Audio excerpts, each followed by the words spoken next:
کرنا پڑے گا.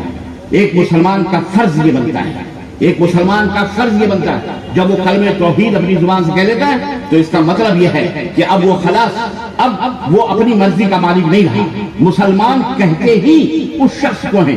عربوں کے اندر اس اونٹنی کو, جس اونٹنی کی ناک میں نکیل ہوتی ہے, ہم گاؤں والے لوگ ہیں, دیہات والے لوگ ہیں, ہمیں اچھی طرح معلوم ہے, بھینسوں کے یا بیلوں کے ناک میں نتنا ڈالا جاتا ہے. کیوں ڈالا جاتا ہے؟ تاکہ وہ آپ کے کنٹرول میں رہے, تاکہ وہ جب چاہیں اس کو بٹھائیں, جب چاہیں اٹھائیں, جب چاہیں اسے جہاں چاہیں جیسے استعمال کریں. اسلام بھی اسی کا نام ہے. قلادہ در گردن نہادہ, گردن میں پٹا ڈالنا, غلامی کا پٹا. کس کی غلامی کا؟ اللہ کی غلامی کا, اللہ کی بندگی کا. تو اس اونٹنی کو عرب ناقۃ المسلمہ کہتے تھے. جس اونٹنی کی ناک میں نکیل پڑی ہوتی تھی اس کو مسلمان اونٹنی کہتے تھے. کیوں؟ اس لیے کہ اب وہ اپنی مرضی کی مالک نہیں ہوتی تھی, اپنے مالک کے مرضی کی مالک ہوتی تھی, حکم کے تابع دار ہوتی تھی. اس کا مالک جب چاہتا جیسے چاہتا اٹھاتا بٹھاتا چلاتا پھراتا. ایسے ہی مسلمان اسی کو کہا جاتا ہے. مسلمان اس کو کہا جاتا ہے جس کے گردن میں اللہ کی غلامی کا پٹکا پڑا ہوا, جس نے لا الہ الا اللہ محمد الرسول اللہ پڑھنے کے بعد یہ عہد کیا ہے کہ عبادت صرف اللہ عز و جل کی ہے, سجدہ صرف اللہ عز و جل کے لیے ہے. مانگنا, فریاد کرنا, استمداد کرنا, مدد طلب کرنا, حاجت روا سمجھنا, مشکل کشا سمجھنا صرف اللہ تبارک و تعالیٰ کا حق ہے, اللہ تبارک و تعالیٰ کے لیے جائز ہے. اس دنیا میں کسی زندے کو, کسی مردے کو, کسی انسان کو, کسی پیڑ کو, کسی حیوان کو, کسی جانور کو, کسی پودے کو, کسی جنگل کو, کسی پہاڑ کو مشکل کشا سمجھنا, حاجت روا سمجھنا, اسے فریاد کرنا, اس کے سامنے دعا کرنا, اس سے مانگنا, اس سے بیٹا بیٹی کی امیدیں وابستہ رکھنا, اس سے اس لیے محبت کرنا یا اس لیے اس سے ڈرنا کہ یہ نفع اور نقصان کا مالک ہے. چاہے وہ درگاہ ہو, چاہے وہ مزار ہو, چاہے وہ تعزیہ ہو, چاہے وہ سجدہ ہو, چاہے وہ علم ہو, چاہے وہ مورتی ہو, چاہے وہ دیوی ہو, چاہے وہ دیوتا ہو. اللہ کے سوا کسی کی عبادت و بندگی حرام بلکہ شرک باللہ ہے. اللہ کے ساتھ شرک کرنا ہے, اور شرک ایسا گناہ ہے کہ اللہ اسے کبھی معاف نہیں کرے گا, اسے کبھی معاف نہیں کرے گا. یہ پیغام آپ کو پہنچانا ہے دنیا والوں کو. آپ کھانے پینے میں مست ہو گئے محترم عزیزان گرامی, میری ماں بہنوں, آپ کھانے پینے عیش و عشرت میں کھو گئے. زمانہ عجیب و غریب چال چل گیا آپ کے ساتھ. آپ آئے تھے لوگوں کے رہنما بننے, آپ خود ہی مقتدی بنے پھرے ہیں. امام کہاں سے بنیں گے آپ؟ علامہ اقبال نے کہا تھا سبق پڑھ پھر صداقت کا, عدالت کا, شجاعت کا. سبق پڑھ پھر صداقت کا, سچائی کا, عدالت کا, انصاف کا, شجاعت کا, بہادری کا. لیا جائے گا تجھ سے کام دنیا کی امامت کا. یہ مدارس, یہ مکاتب, یہ دینی ادارے ہمارے لیے یہ اسلام کے قلعے ہیں. ان کو مضبوط کرنا, ان کے لیے اپنے دھن دولتوں کو دینا, قربانی دینا, اور علماء کی تعظیم و تکریم کرنا, ان سے محبت کرنا, یہ عین ایمان ہے. یہ ایمان کا ایک حصہ ہے. یہ دلیل ہے اس بات کی کہ آپ کو اگر اپنے علماء سے محبت ہے, اگر اپنے علماء کی عزت کرتے ہیں, آپ ان کی توقیر اور ان کی تکریم کرتے ہیں, تو یہ دلیل ہے کہ آپ کو اللہ اور اس کے رسول سے بھی محبت ہے. اگر ان غلامان مصطفیٰ سے محبت ہے تو دلیل ہے یہ چیز کہ آپ کو مصطفیٰ جان رحمت سے بھی محبت ہے, پیارے نبی سے بھی محبت ہے. اگر دین رسوا ہوا, اگر اسلام رسوا ہوا, اگر اسلام اسلام کو آپ کی وجہ سے نقصان پہنچا, اللہ اسے کبھی معاف نہیں کرے گا. یاد رکھیں. اے میرے نوجوان دوستو, پڑھو. اے میرے ماں بہنوں بیٹیوں, پڑھو, خوب پڑھو. یہ دین پڑھنے پڑھانے کا, یہ تعلیم, ہمارے نبی معلم بنا کے بھیجے گئے, معلم اول بنا کے بھیجے گئے. اس دنیا کو جہالت کی تاریکیوں سے نکالنا ہمارا کام ہے. کنتم خیر امہ اخرجت للناس تأمرون بالمعروف وتنہون عن المنکر.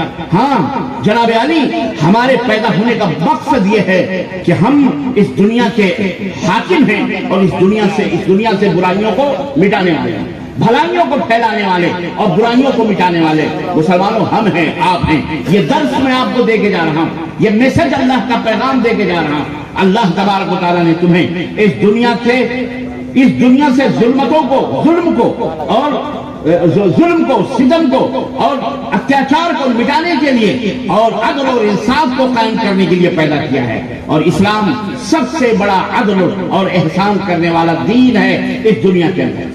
یہ بتانا ہے آپ کو اپنے کردار سے، اپنے عمل سے، اپنے گفتار سے، اپنی تحریر سے، اپنی تقریر سے، اپنے اٹھک بیٹھک سے، اپنے شادی بیاہ سے، اپنے ماحول سے، اپنے اسکول سے، کالجز سے، اپنے سینٹر سے، اپنے دکان سے. اگر تم تاجر ہو تو نبوت کے اس پیکرے عدل و انصاف اپنے نبی کو دیکھو جو ایک خوبصورت اور بہترین تاجر تھا اس دنیا کے اندر. اگر تم شوہر ہو تو اس خدیجہ الکبریٰ اور عائشہ صدیقہ کے اس پیارے شوہر کو دیکھو جس کے عدل اور انصاف کا عالم یہ تھا کہ ازواج مطہرات کہتی ہیں اللہ اکبر، اگر ہم نے کبھی کسی کٹورے میں، پیالے میں پانی پیا ہے تو ہمارے نبی، ہمارے رسول، ہمارے شوہر نامدار حضرت محمد الرسول اللہ صلی اللہ علیہ وسلم نے بھی وہیں سے اپنے ہونٹ لگا کے پانی پیے جہاں سے ہم نے ہونٹ لگا کے پانی پیا. یہ محبت کی وہ اعلیٰ مثال ہے جو کائنات پیش کرنے سے، کائنات جس مثال کو پیش نہیں کر سکتی. کائنات میں عورت کو کیا کیا نہیں کہا گیا، چڑیل کہا گیا، ناگن کہا گیا، بدترین عورت کہا گیا، دنیا کو برباد کرنے والی عورت کہا گیا. لیکن اسلام نے عورت کو، اللہ اکبر، وہ اسلام نے عورت کو وہ رتبہ دیا ہے کہ اللہ کے حبیب رحمت للعالمین شفیع المذنبین حضرت محمد الرسول اللہ صلی اللہ علیہ وسلم ارشاد فرماتے ہیں الدنیا کلھا متاع، پوری دنیا کی دنیا نفع اٹھانے کے لیے، پوری دنیا کی دنیا فائدہ اٹھانے والی چیز ہے. جس چیز سے چاہو، سونے، چاندی، ہیرے، جواہرات، زرے، مٹیاں، سب سے فائدہ اٹھانے والی چیز ہے دنیا. لیکن خیر متاع الدنیا المرأة الصالحہ، سب سے بہترین پونجی، سب سے بہترین دولت، سب سے بہترین گفٹ، سب سے بہترین نذرانہ، اللہ کا سب سے بہترین تحفہ کون ہے؟ معلوم ہے؟ نبی کائنات نے فرمایا المرأة الصالحہ، وہ نیک بیویاں ہیں، وہ نیک عورت ہے. اللہ اللہ، پوچھا گیا اللہ کے نبی نیک عورت کی پہچان کیا ہے، نیک عورت کی شناخت کیا ہے، نیک عورت کے اوصاف کیا ہیں، کیسے ہم سمجھیں کہ یہ عورت نیک ہے اور یہ عورت بدنیک ہے؟ نبی کائنات نے فرمایا اذا رأیتہا سررتکا. کیا جملہ ہے، کیا حکیمانہ گفتگو ہے، کیا ہونہار گروا کے چکنے چکنے پاپ ہیں، کیا علم کا سمندر ہے اس ایک جملے میں. اللہ اکبر. کہا المرأة الصالحہ کون؟ کہا اذا رأیتہا سررتکا، جب تم اپنی نگاہ اپنی بیوی کی طرف اٹھا کے دیکھو تو تمہارے لبوں پہ خوشی و مسرت کی چمک آ جانی چاہیے، تمہارے لبوں پہ مسکراہٹ آ جائے، تمہیں خوش کر دے. یہ نیک بیوی کی علامت ہے. اللہ اکبر. میری مائیں بہنیں ہیں، سن رہی ہیں؟ غور سے سنو، غور سے سنو. بعض شوہر بیچارے جا کے ہوٹلوں پر بیڑی سگریٹ سے اپنی جوانیاں برباد کر رہے ہیں. بعض لوگ نہ جانے کہاں بازاروں میں، چوکوں چوراہوں پر پتہ نہیں کہاں ٹائم پاس کر رہے ہیں. کیوں؟ پوچھے کیوں نہیں جاتے گھر میں؟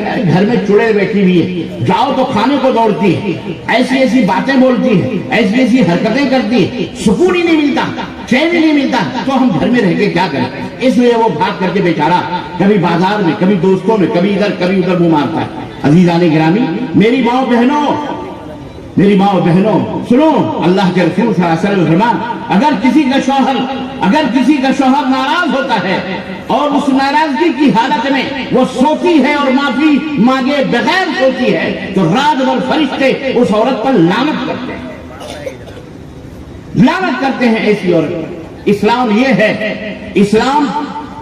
اسلام پوری دنیا کے لیے رحمت ہے اور ایک میاں بیوی کے لیے بھی رحمت ہے.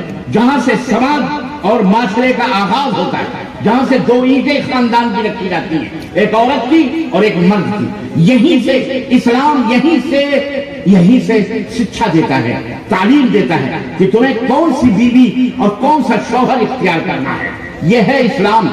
ایسے نہیں کہ روڈوں پہ چلنے والی ہر عورت کو تمہیں اچھی لگے اور اس کو اپنے بیوی بنا لو چاہے جیسی ہو، یا روڈوں پہ چلنے والا لونڈا جو بھی تمہیں خوبصورت لگے چاہے کیسا بھی ہو تم اس کے لیے اپنی جان دے دو یا اپنے ماں باپ کے گھر چھوڑ دو. دونوں کے لیے اسلام نے رہنمائی کی ہے، دونوں کے لیے رہنمائی کی ہے، تاکہ جب یہ بنیاد ہے، یہ بیج ہیں ایک معاشرے اور سماج کے لیے. کیونکہ میاں اور بیوی ملتے ہیں تو ان سے ان جڑوں سے پھر کوپلیں نکلتی ہیں، بچے پیدا ہوتے ہیں، پھر ان بچوں کے بچے، پھر ایک گھر آباد ہوتا ہے، چند گھروں سے پھر ایک محلہ آباد ہوتا ہے، چند محلوں سے ایک گاؤں آباد ہوتا ہے، چند گاؤں سے ایک قصبہ بنتا ہے، چند قصبوں سے ایک شہر پیدا ہوتا ہے، ایک شہر سے ایک ریاست، ایک اسٹیٹ، چند شہروں سے مل کر کے ایک ضلع ہوتا ہے، پھر چند ضلعوں سے مل کر کے ایک ریاست اور اسٹیٹ ہوتا ہے، اور پھر چند اسٹیٹس اور ریاستوں سے مل کر کے ایک ملک تعمیر ہوتا ہے۔ اسلام نے جڑوں کو پکڑا ہے اور کہا کیا فرمایا؟ کہا لڑکوں کو نصیحت دی گئی، مردوں کو نصیحت دی گئی، کیا کہا؟ تنکح المرأة لأربع، عورت 4 چیزوں سے بیاہی جاتی ہے، کہ عورت سے کسی بھی لڑکی سے شادی 4 چیزوں کی وجہ سے کی جاتی ہے۔ نمبر 1 لحسنها او جمالها، اس کے جمال اور حسن کو دیکھ کر کے۔ نمبر 2 لمالها، عورت مالدار ہے، لڑکی مالدار ہے۔ اگر میں اس کی تشریح کروں تو ہمارے منہ کے اوپر پسینے چھوٹ جائیں اگر میں پوچھنا شروع کروں، چاہے وہ حسن و جمال کی اگر میں تشریح کروں یا مال و دولت کی تشریح کروں۔ آج تو ہماری بہنیں بیٹیوں کو ہم نے قلاق بنایا ہوا، بھکارن بنا دیا، فقیر بنا دیا۔ باپ باپ نے جو دولت چھوڑی، مر گئے، اس کو بھائی ہی غصب کر کے بیٹھ گیا، بہنوں کو ایک پائی بھی نہیں دیا جاتا۔ آپ کے یہاں دیا جاتا بہنوں کو حصہ؟ بہنوں کو حصہ ملتا ہے؟ اللہ اکبر! کیا جواب دو گے؟ اہل حدیث ہو، سب اہل حدیث ہیں اس میں؟ اللہ اکبر! کیا جواب دو گے اہل حدیث ہو؟ کہو گے ہم آمین کہہ کے نجات پا گئے، رفع الیدین کہتے ہم کامیاب ہو گئے؟ ہم اس کا مذاق تو نہیں اڑاتے، لیکن جب حرام خوری ہوگی تو نہ نماز کام آئے گی، نہ روزے، نہ آمین، نہ رفع الیدین، پھر بھی کام نہیں آئے گی۔ حرام ہے یہ۔ میں نے کہا اگر میں اس کی تشریح کروں تو پوری رات لگ جائے گی۔ عورت سے شادی 4 چیزوں کی وجہ سے کی جاتی ہے، اس کے حسن و جمال کو دیکھ کر، اس کے مال کو دیکھ کر، اس کے حسب و نسب اسٹیٹس کو دیکھ کر، بنگلے والی ہے، کار والی ہے، ماشاءاللہ بڑے گھرانے کی بیٹی ہے، اس کو دیکھ کر شادی کی جاتی ہے۔ اور اخیر میں فرمایا وَلِدِينِهَا، اور عورت کے دین کو دیکھ کر کے شادی کی جاتی ہے۔ فَاظْفَرْ بِذَاتِ الدِّينِ تَرِبَتْ يَدَاكَ، نبی نے فرمایا تیرے ہاتھ ٹوٹ جائیں، دیندار لڑکی سے شادی کرو۔ اللہ اکبر! کس سے؟ دیندار، بے پردہ میک اپ کر کے گھومنے ٹہلنے نظر بازی کرنے والی لڑکیوں سے شادی؟ ہاں، پردہ خاتون، شریف، نیک، نمازی، پرہیزگار، ایسی لڑکیوں سے شادی کرو۔ اب آپ کہو گے ہم کیسے جانیں گے کہ ہم جس لڑکی سے شادی کر رہے ہیں وہ نیک ہے؟ ارے بھائی، اس کے اماں ابا ہوں گے، اس کے بھائی بہن ہوں گے، گھرانہ دیکھو گے کہ نہیں دیکھو گے؟ گھرانہ دیکھو گے نہیں دیکھو گے؟ تو آپ کسی سے پہچان جائیں گے۔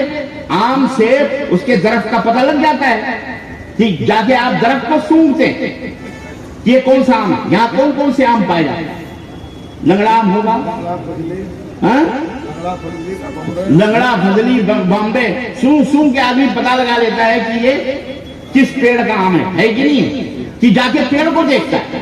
تو بس آپ گھر دیکھ کر کے پتہ لگا لو کہ یہ گھرانہ دیندار ہے کہ نہیں ہے، نیکوکار لوگ ہیں کہ نہیں ہے، نمازی ہیں کہ نہیں ہے۔ اللہ کے نبی دیندار لڑکی سے شادی کرو۔ اور لڑکیوں کو کیا فرمایا؟ لڑکیوں کے بارے میں ذمہ داروں کو تنبیہ کی اللہ کے رسول صلی اللہ علیہ وسلم، اور فرمایا اذا جاءت من ترضون دینه وخلقه فزوجوه والا تكن فساد عریض او کما قال رسول اللہ صلی اللہ علیہ وسلم، کہ تمہارے پاس جب کوئی نکاح کا پیغام لے کر کے آئے، اے باپ، اے والدین، اے والد، اے بھائی، تو جو ذمہ دار ہے اپنے گھر کا، اپنی بہن کا، اپنی بیٹی کا، تمہارے پاس اگر کوئی بندہ پیغام لے کر کے آئے اپنے بیٹے کے لیے، یا خود اپنا پیغام دے کہ مجھے اپنی بیٹی سے بیاہ دو، تو اللہ کے رسول صلی اللہ علیہ وسلم نے کیا فرمایا؟ کہا پہلے اس کا دین دیکھو، اس کا دین کیسا ہے، من ترضون دینہ، اس کا دین دیکھو، دیندار ہے کہ نہیں ہے، نماز پڑھتا ہے کہ نہیں نماز پڑھتا، صرف ڈگریاں لے کے گھوم رہا ہے، ڈاکٹر بنا پھر رہا ہے، انجینئر ہے، جو فلانے جناب علی ڈاکٹر ہے، انجینئر ہے، ٹیچر ہے، سرکاری نوکری ہے، بینک بیلنس ہے، بہت بڑا تاجر اور بہت بڑا جناب علی شو روم کا مالک ہے، فیکٹریوں کا مالک ہے، نماز غائب ہے، ایمان غائب ہے، عدل اور انصاف غائب ہے۔ اللہ اللہ اللہ، اللہ کے رسول صلی اللہ علیہ وسلم نے فرمایا اگر وہ تمہیں دیندار نہیں ہے تو فساد پیدا ہوگا اگر تم نے یہ ترک کر دیا اور چھوڑ دیا۔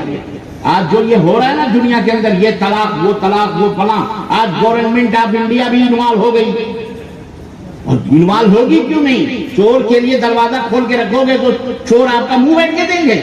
چور کا تو کام ہی ہے گھس کر کے اور تمہیں برباد کر دیا، تو چور تو بیٹھے ہوئے ہیں، تو دروازے تو تم نے کھولے ہیں نا، حلالے کے نام پر پتہ نہیں کیسی کیسی الا بلا بدتر فتوے بازیاں دے کر کے امت ہندوستان کے اندر برباد کر دیا مسلمانوں کو ٹکڑے ٹکڑوں میں۔ کس کنبا پورا نام تن ہما داغ میں کن زخموں کا علاج کروں جب پورا جسم زخموں سے بھرا ہوا ہے۔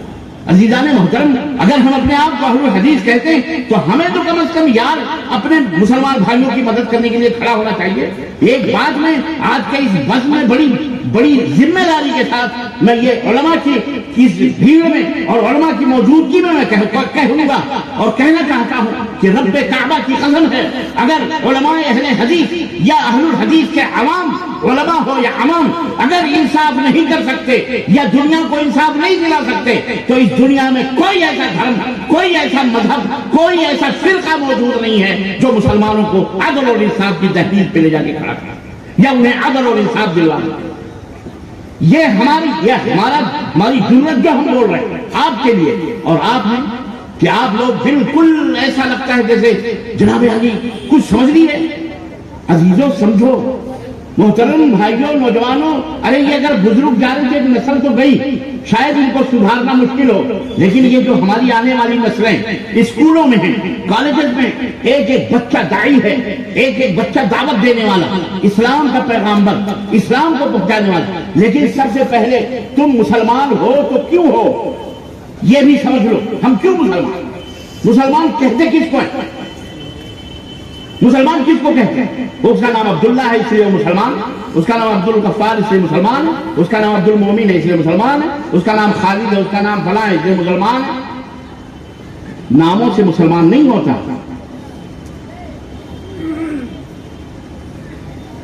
زبان سے کہہ بھی دیا لا الہ تو کیا حاصل، دل و نگاہ مسلمان نہیں تو کچھ بھی نہیں۔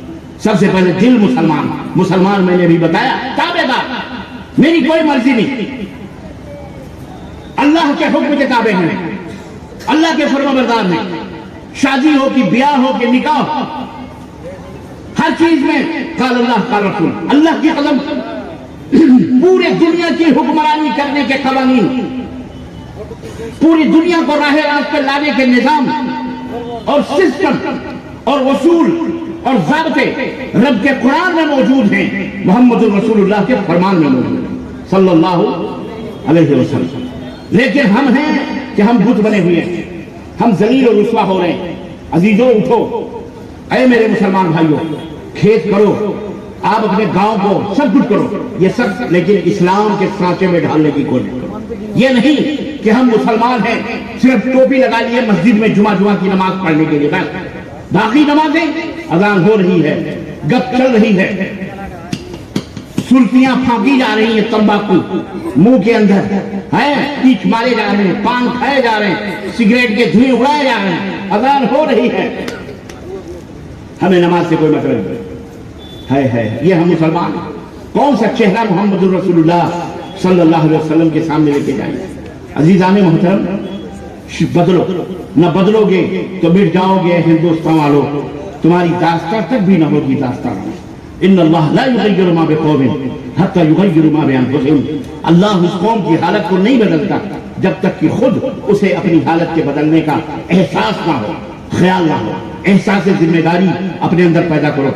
ماں بہنیں گھروں کو سنوارنے اور سجانے اور گھروں کی اصلاح کرنے میں وقت لگائیں، اور آپ معاشرے اور سماج اور گاؤں کے اندر گاؤں کو دیندار بنانے، پہلے اپنے آپ کو دیندار بناؤ، پھر اپنے آل اولاد کو بناؤ، انشاءاللہ دھیرے دھیرے پورا سماج اور پورا معاشرہ دیندار بنے گا۔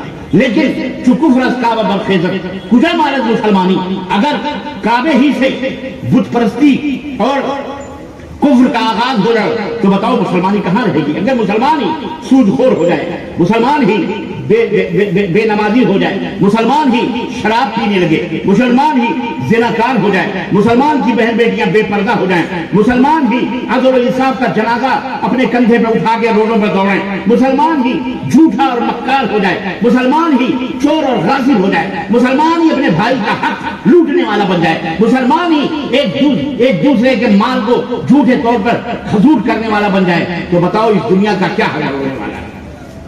صرف اس لیے تم بچ جاؤ کہ تم مسلمان ہو؟ اللہ کے سامنے حاضر ہونا ہے۔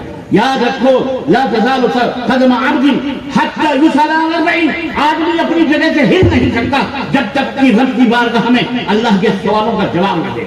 یہ پوچھے گا اللہ کے نبی نے فرمایا کہ کل قیامت کا دن ہوگا، اگر کسی نے ایک بالشت زمین بھی ناجائز طور پر، سنو، ناجائز طور پر کسی کی ماری ہے، جانتا ہے کہ یہ حرام ہے، پھر بھی ضد میں، ہر دھرمی میں، تکبر میں، غرور میں اگر ایک بالشت زمین بھی لی ہے، نبی کائنات فرماتے ہیں کہ قیامت کے دن 7 زمینوں کا طوق اس کے گلے میں پہنایا جائے اور رب کی بارگاہ میں حاضر کیا جائے۔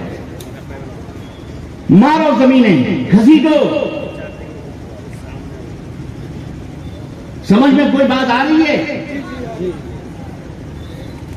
توبہ کرو اللہ تعالیٰ سے۔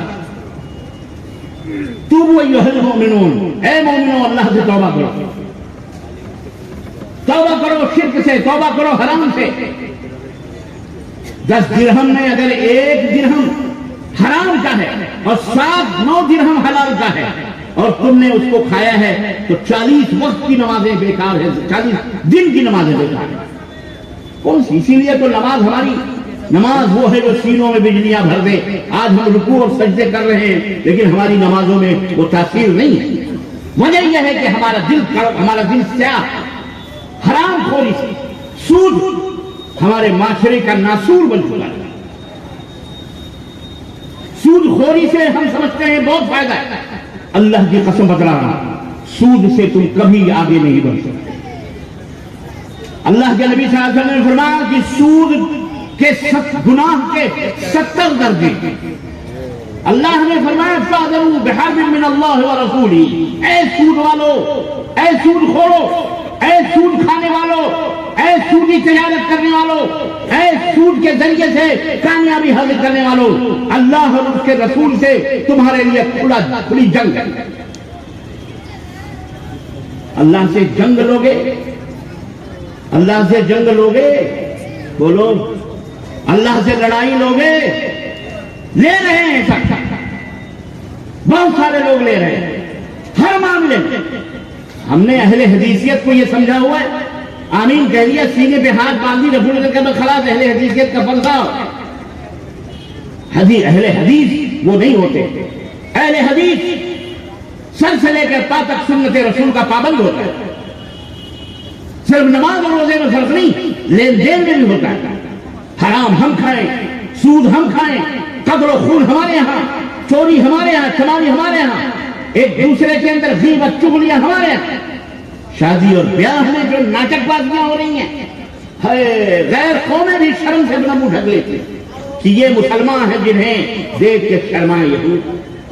یہاں بھی گھوڑے پہ چڑھ کے جاتے ہیں، بارات جاتا ہے۔ یہ بارات کیا ہے؟ یہ بارات نہیں، یہ حرام رات ہے، یہ حرام، یہ کیا ہے؟ بولو، حرام ہے۔ اور بارات کے نام پر کیا ناچ اور کیا گانے، کیا ویڈیوز، جیسا جو ہوتا ہے۔ مالدار ہے تو مالدار، غریب ہے تو اب غریب بھی مالدار کو دیکھ کر کے بیچارہ وہ بھی اسی کے چکر میں مقروض قرض سودی قرض لے کے مرتا ہے۔ یہ چاہے یہ باقاعدہ لسٹ، شرم کرو اہل حدیثوں، کم از کم تم تو سدھرو۔ ہمارا سماج، ہمارا ماحول بدبودار بن چکا ہے۔ اسلام ہم سے تقاضا کیا کرتا ہے؟ کیا تم پہلے لوگوں میں شادی کر رہے ہو اپنی بیٹیوں کی یا اپنے بیٹوں کی؟ نبی کائنات نے بھی اپنی بیٹی کی شادی کی۔ سیدنا علی بن ابی طالب آئے اور انہوں نے کہا کہ اللہ کے نبی، مجھے فاطمہ کا ہاتھ چاہیے۔ میں فاطمہ سے شادی کرنا چاہتا ہوں، آپ کی صاحبزادی جگر گوش ہے بطول سے شادی کرنا چاہ رہا ہوں۔ نبی کائنات مسکرائے اور کہا علی مہر میں کیا لائے ہو؟ اللہ ہو مہر میں بولو، آج تو الٹا چور کوتوال کو ڈانٹے، آج ہم لڑکی والے لڑکے ڈھونڈنے جاتے ہیں اور لڑکا والا پوچھتا ہے جہیز میں کیا لائے، بولتا ہے کہ نہیں بولتا، کیا دو گے؟ میرا بیٹا ایم اے کیا ہوا، ڈگری کیا، بیرسٹر ہے، انجینئر ہے، بڑی کمپنی میں فلانی جگہ فلاں کر رہا ہے، ڈھکا کر رہا ہے، فلانے گلف میں ہے، امریکہ میں ہے، لندن میں ہے، اتنی سیلریاں، پھر بھی تو بھکاری کا بھکاری ہے، بھک منگے تو ہے تیرے، ڈوب کے مر گیا چلو بھر پانی میں۔ جہیز مانگنے والا دنیا کا انٹرنیشنل بھکاری ہے، یہ خبیث ہے، یہ معاشرے کا ناسور ہے، کینسر ہے، یہ اسے مت دو اپنی بیٹیاں، یہ ترس جائے اپنے بیٹے کی شادی کے لیے۔ ہم کہتے ہیں کہ اللہ پہ بھروسہ کرنا چاہیے، یہ ہمارا عقیدہ ضرور ہے کہ اللہ ہمیں دے گا، لیکن رب کی قسم ہے ہمارا ایمان نہیں۔ اگر یہ ہمارا ایمان ہوتا کہ یقیناً اللہ ہمارے بچے کی مدد کرے گا اور یقیناً اللہ ہماری مدد کرے گا، تو اللہ کی قسم ہم ایسے بھکاریوں کو جوتا مار کر گھر میں باہر، بیٹی دینا تو دور کی بات ہے، ایک گلاس پانی بھی ہم اس کو اپنے دروازے میں۔ کیا کر رہے ہیں ہم؟ غیر مسلموں کے نقش قدم پہ چل رہے ہیں، جن کے ہاں نہ جانے کیسی کیسی خرافات لڑکیاں خودکشی کر رہی ہیں، ٹرینوں کے اندر سے کود رہی ہیں، مر رہی ہیں، زہریں کھا رہی ہیں، پنکھوں میں لیٹر ختم ہو رہی ہیں ان جہلوں کی وجہ سے، اور آج ہم نے بھی وہ ماحول اپنا لیا ہے اپنی ماں بہنوں بیٹیوں والا۔ کیا کر رہے ہیں آپ کیا چاہتے ہیں؟ اللہ کہیں ایسا نہ ہو کہ آپ کے بیٹا کہیں جا کر کے کسی ٹرین کے نیچے دب کر مر جائے، ٹرک کے نیچے مر جائے۔ اللہ سے توبہ کرو، اور اے لوگوں جہیز دینے والوں تم بھی اللہ سے ڈرو، ان سے کہو ہم نے 18-20 سال میں نے اپنے بچی کی جان سے زیادہ پرورش کی ہے، پیار دیا ہم نے، یہی کیا کم ہے کہ ہم اپنے دل کے ٹکڑے تم کو دے رہے ہیں، اس سے زیادہ ہم کیا دے سکتے ہیں؟ اور اے نوجوانوں، میرے بھائیوں، میرے نوجوان دوستوں، بچوں، تم بھی کل کو دولہا بننے والے ہو، سن رہے ہو میری باتیں، میں حجت قائم کر کے جا رہا ہوں، پتہ نہیں زندگی وفا کرے نہ کرے، آئے نہ آئیں، اور لوگ آئیں گے، لیکن میں آپ کے لیے قیامت کے دن پکڑوں گا کہ اللہ میں نے درس دیا تھا، میں نے بتایا تھا مسلمان کو، نوجوانوں کو، بچوں کو کہ جہیز لینا اور دینا یہ دونوں حرام ہے۔ بڑے بہانے سے لوگ کہتے ہیں کہ صاحب ہم اپنی مرضی سے دے رہے ہیں، تو کوئی مرضی اپنی مرضی سے تو کیا تم کو کہ ہم دشمنی سے دے رہے ہیں؟ مسلمانوں کے پاس دولت کم نہیں ہے مولانا، ان کی دولتیں دیکھنی ہے نا تو ذرا شادی بیاہ رسم و رواج میں دیکھو کتنی دولت، اور ان کی غربتیں دیکھنی ہے تو مسجد اور امام اور مؤذن اور مدرسے کو دیکھ لو، سب سے زیادہ بھکاری، سب سے زیادہ فقیر، سب سے زیادہ قلاش مسلمان نظر آتا ہے مسجد میں، مسجد کے وقت مؤذن ان کا، امام ان کا، مدارس کے بچے، سب سے زیادہ دین کے اوپر کوئی چرچا، لیکن مال کب دکھائی دیتا ہے؟ بولو، شادی میں، بیاہ میں، رسم میں، تیجے میں، دوئم میں، سوئم میں، چہلم میں۔